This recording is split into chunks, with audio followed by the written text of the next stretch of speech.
Whether you're a pro at reading music or you shake your fist at the sky in anger every time you see a piece of sheet music, you might have wondered, who came up with these dots and squiggles and lines? Hi everyone, welcome to the Piano Keys. I'm so glad that you're here. In this video, I'll talk about the history of music notation and who invented it. And unlike my music history classes in college, I promise this won't be boring. Music notation is basically any system that represents visually what we hear orally. So it's a way of showing what we hear. And there are lots of different types of music notation, even today. For example, there's Braille notation. There's the Nashville numbering system, guitar tablature, rap notation, graphic notation, and many others. But the most common and the one that I'm going to talk about today is modern Western music notation. Basically the sheet music that most people read when they're playing their instrument or singing. The music notation that we use today basically developed over the course of 1,000 years. So let's get in our Wayback Machine and let's go to medieval Europe. Isidore of Seville, who was a 7th century music theorist, gives us a really good clue as to how things were back then. He said, "Unless sounds are held by the memory of man, they perish, for they cannot be written down." So think about that. Any song that anyone remembered or any music had to be taught from one person to another and had to be learned by ear and to memorize by ear. So if you forgot a song or you didn't have someone to teach you, you were out of luck. Back in the day, if you were a Christian, you were a Catholic, and the Catholic Church was very powerful and played a huge role in the day-to-day lives of people as well as in the course of development of human history. Now, the monks who sang in the abbeys and the monasteries and in the churches used a form of song called Gregorian chant.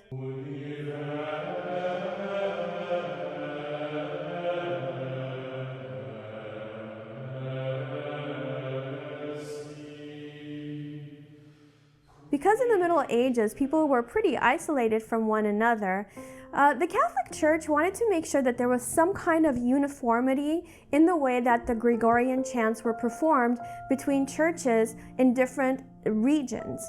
And so the monks and the musicians in the churches came up with a very rudimentary way of notating music. And the earliest surviving attempts of writing down music are from about 850. The basic elements that they used for notating music were called neumes. And the word neume is based on the Greek word for breath or sign. So the very first neumes were nothing more than squiggles that were written on top of a line of text.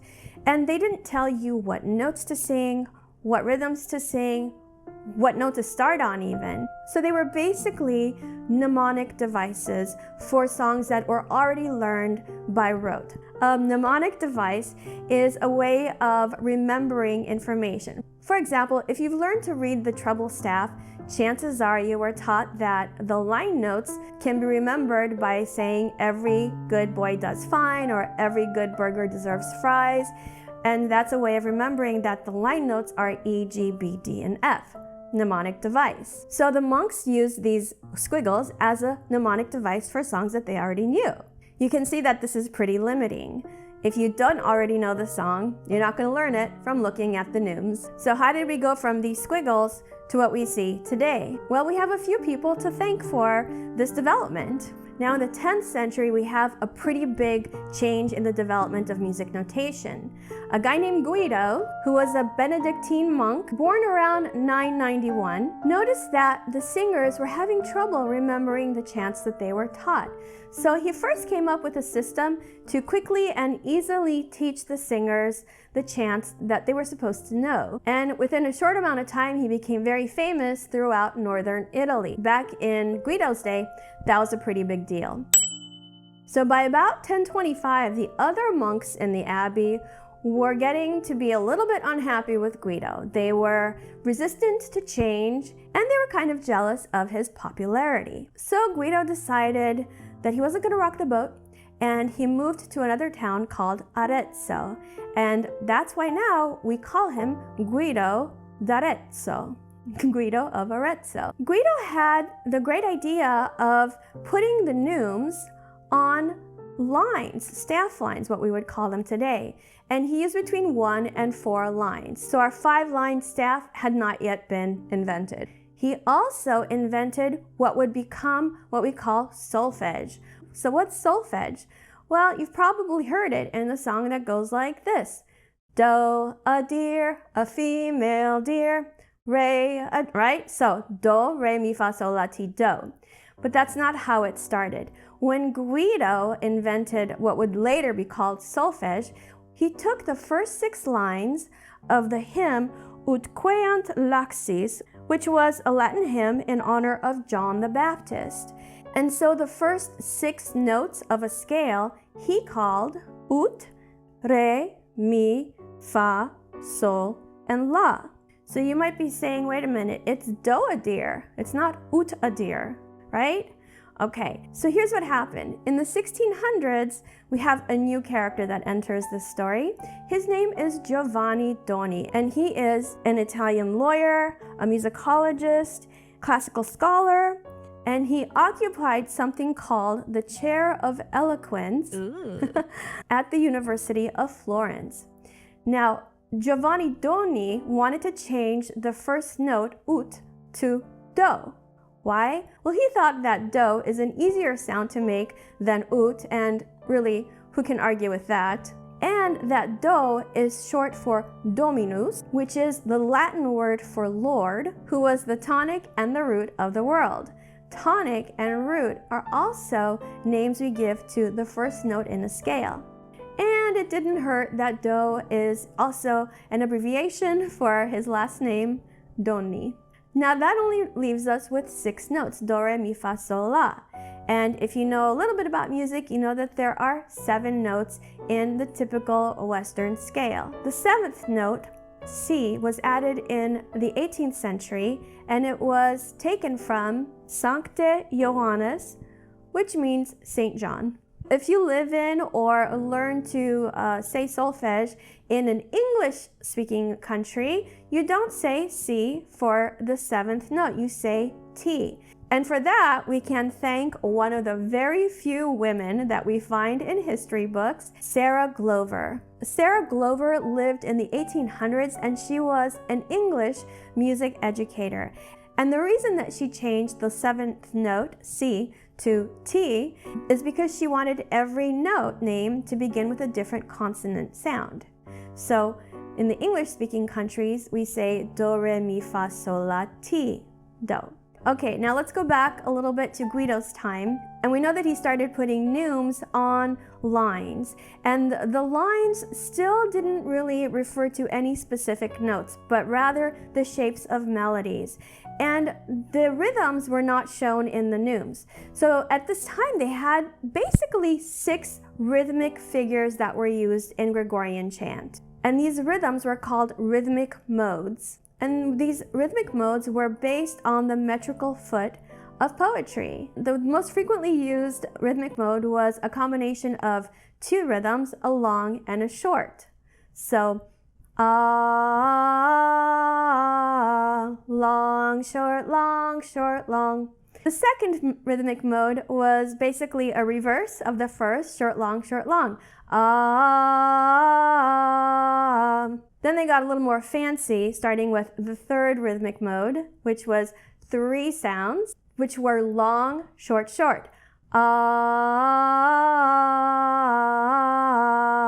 And then, of course, we had to turn that one around, short, short, long.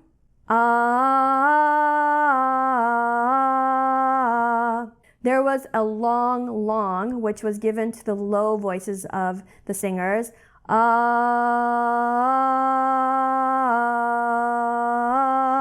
And then the high voices did a short, short, short. So you had these 6 varieties of rhythmic figures. You can see it's pretty limiting, right? But that's what they were working with at the time. And the way that you knew what rhythm to sing was there were all these different rules that had to be learned. You couldn't tell just by looking at a single note how long to hold it.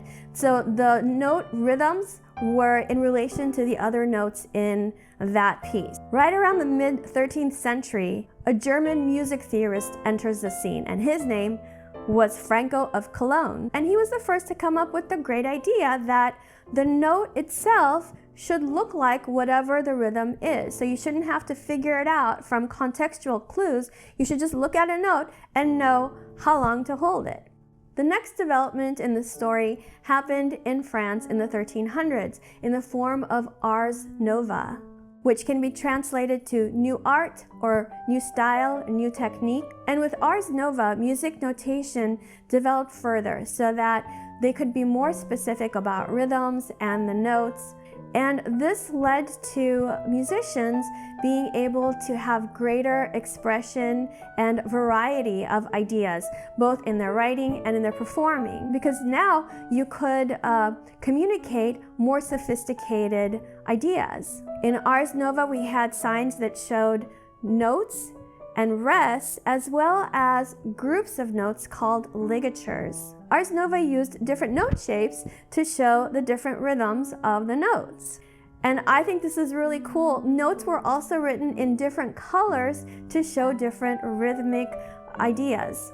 At this time, we start using clefs, and the clefs match up to different ranges of voices, and basically they were used in order to avoid ledger lines, which are extra lines that are added above or below the staff. But we hadn't yet started using bar lines. Around 1400, ars nova was adopted all across Europe, and it became the standard music notation of Renaissance music of the 15th and 16th centuries. Starting in the 16th century, instrumental music started to dominate the scene. So new instruments were developed and groups of musicians started to play together, and so this required more sophistication in the music notation. Eventually, the diamond note heads became rounded and looked more like what we use today, and the modern relationship of note values was also standardized. In the 17th century, bar lines were used to separate music into measures,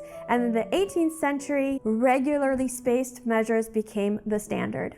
In the 17th century, we also start to see words that describe how fast or what mood the music should be played. So words like adagio and largo and allegro started to appear on the sheet music. And then in the 18th and 19th centuries, these directions for performing became even more specific. So we start seeing things like adagio, ma non troppo, or allegro, appassionato. And right around the time of Beethoven, metronome marks started to be used to indicate how fast a piece should be played.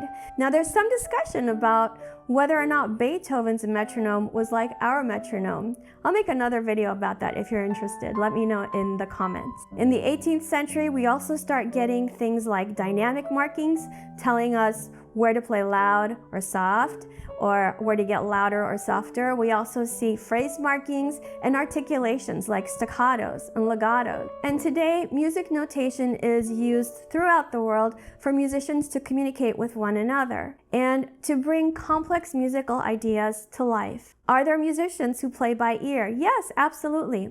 However, if you want to play really advanced music that isn't based on improvisation and that has many layers to it, like most classical music does, you kind of do need to learn to read music.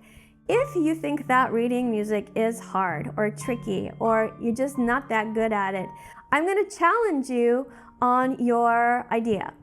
I know that reading music is very easy if you learn it the right way. Most people try to memorize note names and kind of read note by note on a staff, but that's not really the best way to do it. So imagine if you were learning a new language. You wouldn't just learn the alphabet and then expect to be able to read a book in that language, right? You would have to know how to put those letters together to make simple words and then simple sentences, and then you could, as you got better, start to read more complex ideas.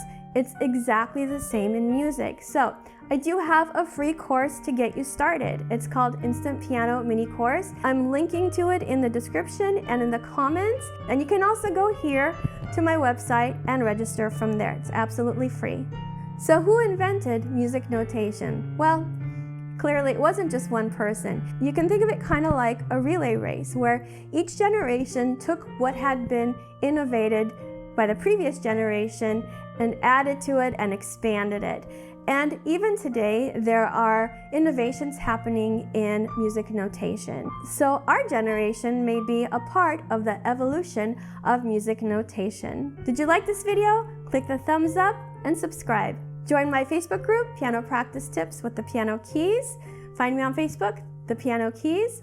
My website has lots of courses and tutorials to help you level up on your piano playing, thepianokeys.com. And I'm on Instagram, The Piano Keys TPK. Keep practicing, have fun, and I will see you soon. Bye. A mnemonic